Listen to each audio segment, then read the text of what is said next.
आत्मविश्वास ये कहता है कि मैं चोरी नहीं करूंगा तो मर जाऊंगा, रोटी नहीं नसीब होगी, तो ये आपका आत्मविश्वास जिस समय आप बिल्कुल खाली हो जाएंगे, बिल्कुल खाली हो जाइए, ये दिमाग से निकाल दीजिए। चूंकि आपके नसीब में रोटी है तो आप कहीं भी रहेंगे, परमात्मा वहां जरूर भेजेगा, आपको रोटी मिलेगी। तो एक आत्मविश्वास, तो महात्मा ने बड़े साफ शब्दों में कहा कि देखिए कि परलोक संवारने की जो विद्या है, इस साधना, ये जो धाम है, ये मंदिर है, इसमें साधना बैठ के करने का तौर तरीका। अब जैसे मंदिर तो है, मंदिर में आप घुसेंगे नहीं, मस्जिद में आप जाएंगे नहीं इबादत के लिए, आप गुरुद्वारा में नहीं जाएंगे, तो कैसे कर पाएंगे? मंदिर आपके साथ, मुक्ति का जो है कि मार्ग है आपके साथ, दरवाजा है आपके साथ। अगर इस मंदिर में आप कैसे साधना करेंगे, ये मंदिर में साधना करने की तौर तरीका शब्द भेदी महात्मा और फकीर ही बताते हैं, उसके अलावा कोई बताने वाला नहीं। क्योंकि इस शब्द भेदी महात्मा, इस शब्द भेदी महात्मा के बारे में आप समझ लीजिए, शब्द भेदी महात्मा कहते किसे? ये शब्द भेदी महात्मा है जो कि सारी कथा समाप्त हो जाए और लास्ट में एक ही बात आवे कि आखिर में शब्द भेदी, शब्द भेदी, शब्द भेदी, शब्द भेदी महात्मा है क्या? शब्द भेदी महात्मा की ये देखिए, एक आवाज यहां से बोला जा रहा है, आपके कान तक आवाज जा रही, तभी आप लोग सुन पा रहे हैं। बात तो यही सत्य है, ये आवाज जहां तक जा रही वहां तक सुनाई देगा। और उसके बाद अगर चले जाइए, आप रोड पर चले जाइए, अगर पूछिए वहां, तो ये आवाज वहां नहीं जा रही, वहां नहीं पहुंच रही, इसलिए वहां नहीं सुनाई दे रहा। लेकिन आवाज आपके पास जा रही, आप सुन पा रहे हैं, लेकिन आवाज जा रही, आप उसको देख नहीं पा रहे। आवाज देख नहीं पा रहे, सिर्फ सुन पा रहे। लेकिन आवाज जा रही है तभी आप सुन पा रहे हैं, लेकिन जाते समय आप आवाज को देख नहीं पा रहे हैं। इस आवाज को लखने का जो तरीका बता दे वो शब्दभेदी महात्मा है। इस शब्द को लखने का जो तरीका बता दे वो शब्दभेदी महात्मा है। तभी सामने लिखा है, शब्द धरती, शब्द आकाशा, शब्द होत प्रकाशा। तो जब तक उसको देखेंगे नहीं तो क्या कुछ मिलेगा? तो ऐसे शब्दभेदी महात्मा जब मिलते हैं तब इसे लखने का तरीका बताते हैं। उन्हें लखैरा भी शब्द कहते हैं। अगर किसी को अगर कह दिया जाए गांव में लखैरा तो भड़क जाएगा, बिगड़ जाएगा, लेकिन उसका मतलब क्या है? बहुत बड़ा ऊंचा मतलब।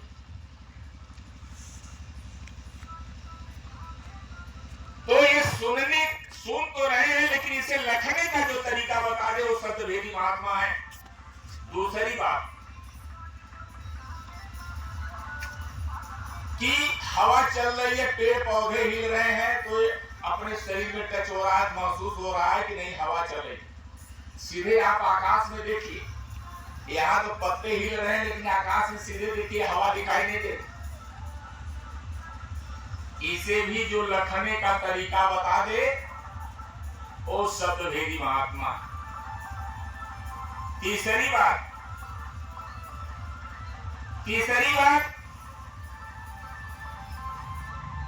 ये मृत लोक है हमारे और आपके बीच में। ये शरीर पड़ी रहती है, हाथ पांव आंख सारा बदन आपका बरकरार है, लेकिन ऐसी कौन सी चीज जो इस शरीर को चेतन करने वाली है? महात्माओं ने उसे कहा कि ये जीवात्मा है, रूह है, सूरत है। कहें ये पेट में न पीठ में, दोनों आंख के बीच में है। जहां माँ बहनें विदिया लगाती हैं, भाई लोग चंदन लगाते हैं, यहाँ इस जीवात्मा का बैठक है। एक ऊपर को कदम बढ़ाती है तो पहला कदम देवलोक में उसका पड़ता है और नीचे तो जना मृत लोक में इधर फैली हुई है। तो ये निकल इसी के चेतना से ये शरीर चेतन है, जो ही ये निकल जाती है कि शरीर मुर्दा हो जाती है। तो हमारे और आपके बीच में चला चली का बेला होता है, जिसकी श्वास की पूरी खत्म हो जाती है, वो यहां से निकल जाती है जीवात्मा। ये आपकी शरीर मुर्दा पड़ी रह जाती है। लोग इतने घेर के बैठे रहते हैं, लेकिन ये अनुभव करते हैं कि ये कुछ था निकल गया, और आपने देखा नहीं। इसे जो रखने का तरीका बता दे वो शब्द भेदी महात्मा है। तो ये शब्द भेदी महात्मा है। और ये मनुष्य शरीर देवताओं को दुर्लभ है, कि सुर दुर्लभ सदग्रंथन गावा। देवता लोग इसके पाने के लिए तरसते हैं, और हम आप जो पा लिए ऐसी माया का चक्र है। ये देखिए यहाँ माया का इतना चक्र, फिर तो सदा माया कर पेरा, अकाल कर्म स्वभाव गुण घेरा, अब कबहु कर करुणा कर देही, देत ईसु बिनु हेतु सनई। कभी कभी ऐसी मौज यहाँ के बादशाह की होती है, जो इस देश का राजा है। कभी जभी ऐसी उसकी मौज होती है कि वो कृपा करके आपको चांस देता है, अवसर देता है, मनुष्य शरीर देता है कि कम से कम अब से भी साधना करके निकल जाओ। अब देवता लोग तरसते उन्हें दुर्लभ क्यों है? क्योंकि ये इसका एक सिस्टम क्या है कि 1,84 भटक के अब पग पे लटकाया, अब की पासा ना पड़ी तो फिर 84 जाए। तो इसका सिस्टम है। हम यहाँ 84 का चक्कर लगा के मनुष्य शरीर पा चुके हैं। अगर इसे मनुष्य शरीर जिसे चाहिए उसे 84 का चक्कर लगाना पड़ेगा, और 84 का चक्कर लगाना पड़ेगा, और देवताओं के अगर मनुष्य शरीर चाहिए तो उन्हें 84 में जाना पड़ेगा। इसका सिस्टम है। जब तक 84 का चक्कर नहीं लगेगा तब तक मनुष्य शरीर मिलने वाली नहीं। तो 84 है क्या? ये जितने देखिए 4 खान 84 लाख योनियां हैं, ये जितने पेड़ पौधे सब देख रहे हैं, ये अस्थावर जो अस्थायी रूप से पड़े, इन्हें अस्थावर कहते हैं। इनकी संख्या महात्माओं ने 30 लाख बताई। ये कितने हैं? 30 लाख। ये अस्थायी रूप से पड़े हुए। इस पेड़ में भी हमारे और आप जैसी ही जीवात्मा जो मेरे शरीर में है, तो मुझे चेतन करके रखी है। इस पेड़ में है तो पेड़ को जो है हरा भरा ही पड़ा हुआ, और यही जो है ये देखिए मूर्त है। ये मूर्त है। इस मनुष्य शरीर का ये मानव मूर्त में आती है, तो मानव मूर्त कहलाती है, मानव कहलाती है। वृक्ष में गई वृक्ष में, कुत्ता मूर्त में गई कुत्ता में, बैल में गई बैल में, ऐसे जहां गई ये मूर्त है। ये सूरज इनमें हिलती है, चारों तरफ भ्रमण करती है। तो वही है, पहले ये आई स्थावर में, और दूसरा है उष्मज, गर्मी सर्दी से पैदा होने वाले जीव। इनकी संख्या 27 लाख। और उसके बाद है अंडज, अंडा से पैदा होने वाले जीव, इनकी संख्या है 23 लाख। 9 लाख जल के अंदर, 14 लाख थल के ऊपर, और उसके बाद है 4 लाख पिंडज, जो पिंड सहित पैदा होते हैं। चौपाया 4 पैर वाले, कुत्ता सुअर भेड़ गधा आदि तमाम हैं। तो इन्हें इतना चक्कर काटने के बाद हमें आपको मनुष्य शरीर मिली, ये मानव चोला मिला। और जिसे चाहिए इसका सिस्टम है कि उसे इसमें चक्कर लगाना पड़ेगा। तो देवता लोग तरसते हैं, हम तो क्यों गए बड़े भाग, ये देवताओं के लिए दुर्लभ है। हम तो 84 का चक्कर लगा लिए और तब मुझे मनुष्य शरीर मिला। अगर देवताओं को चाहिए मनुष्य शरीर तो उन्हें भी चक्कर लगाना पड़ेगा। इसलिए कहे कि नर तन सम कौनौ नहीं देही, जीव चराचर जाचत तेहि, नरक स्वर्ग अपवर्ग निसेनी, अज्ञान विराग भगत सुख देनी। सब इसके मुट्ठी में, इसके मुट्ठी में है। आपको सब कुछ मिला है, बशर्ते कोई ऐसे महात्मा मिल जाए कि इस मंदिर में बैठने का तरीका बता दे, इस मंदिर में बैठने का तरीका बता दे। क्योंकि ये साधना का धाम है, कैसे बैठा जाएगा, इस मंदिर के अंदर कैसे बैठा जाएगा और कैसे बैठा जाएगा और कैसे ये मुझ का दरवाजा से निकलने का और तरीका मिल जाए, बता दे। क्योंकि आप जानते हैं कि सबसे बड़ा दोष मनुष्य शरीर में है। चारों तरफ से गोस्वामी जी महाराज बड़े साफ शब्दों में बताए, महाराज जी बार बार इसको इस समय बता रहे हैं। ये क्या कि हर एक तरीके से दोष लगता है मनुष्य शरीर में। मानव चोला में आने पर चारों तरफ से दोष। आप चोरी करेंगे तो भी दोष, दूसरे का खा जाएंगे हरामी का वो भी दोष, 420 करेंगे तो भी दोष, और अन्य योनियों में कोई 420 झूठ फरेब करते उसे कोई दोष लगने वाला नहीं है। चाहे कुत्ता भेड़ सुअर गधा आदि हो, कोई दोष लगने वाला नहीं। लेकिन इस मनुष्य शरीर में चारों तरफ से दोष लगने वाला है। क्यों क्यों लगता है? इसलिए सबसे बड़भागी जीव है ये मनुष्य शरीर। सबसे बड़भागी एक मानव चोला मिला और इसमें चारों तरफ से दोष लगते हैं। ये समस्या 3 है। लगने का कारण क्या है? समस्या 3 समस्या है। और अन्य जीवों में 3 समस्या नहीं है, और अन्य शरीरों में ये 3 समस्या नहीं है, और सिर्फ इसी मनुष्य शरीर में 3 समस्या है। समस्या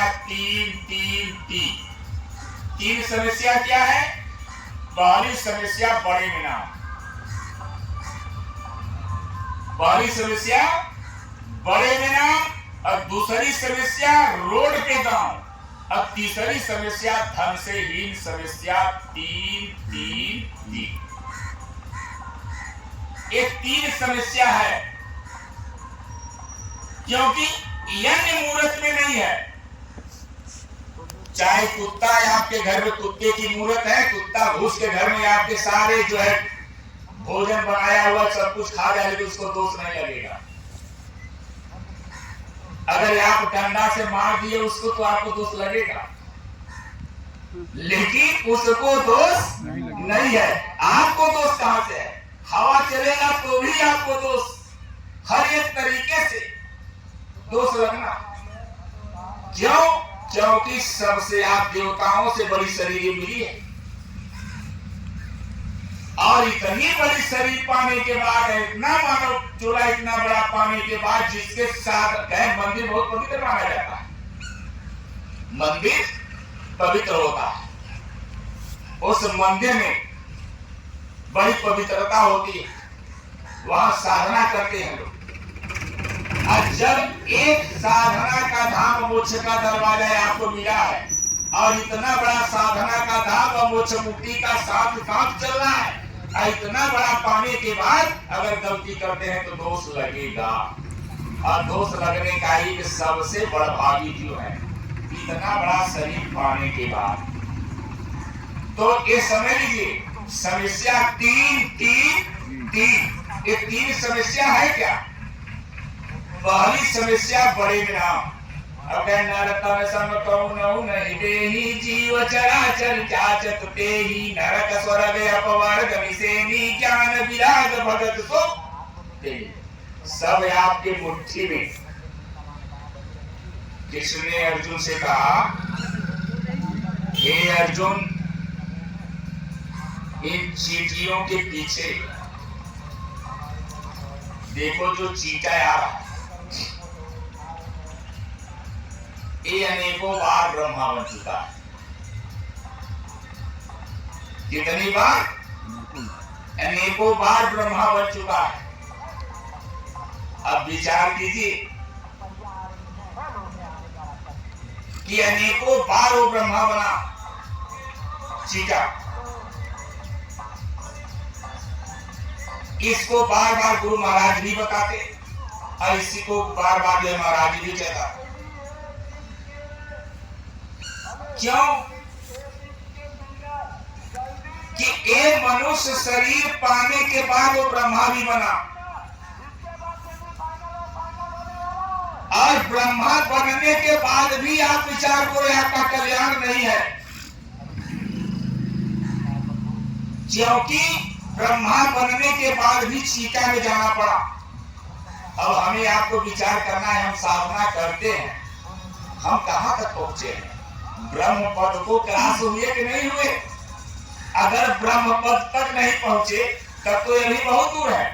आप ब्रह्मा बनने के बाद अगर जो है ये चीता क्या जन्म में जाना पड़ जाता है, चीता के मूर्त में जाना पड़ जाता है जीव को, तो आप विचार कीजिए कि कितनी दूरी है, कितनी अभी दूरी है, हम कितने दूर बैठे हुए हैं। तो कहें इतना बड़ा एक मनुष्य शरीर है और इतना बड़ा, तो बड़े में नाम है आपका। देवी देवता लोग तरसते हैं शरीर को पाने के लिए, कितना बड़ा ये मानव चोला हमें आपको मिला, और हम पाने के बाद क्या समझते? जय गुरुदेव।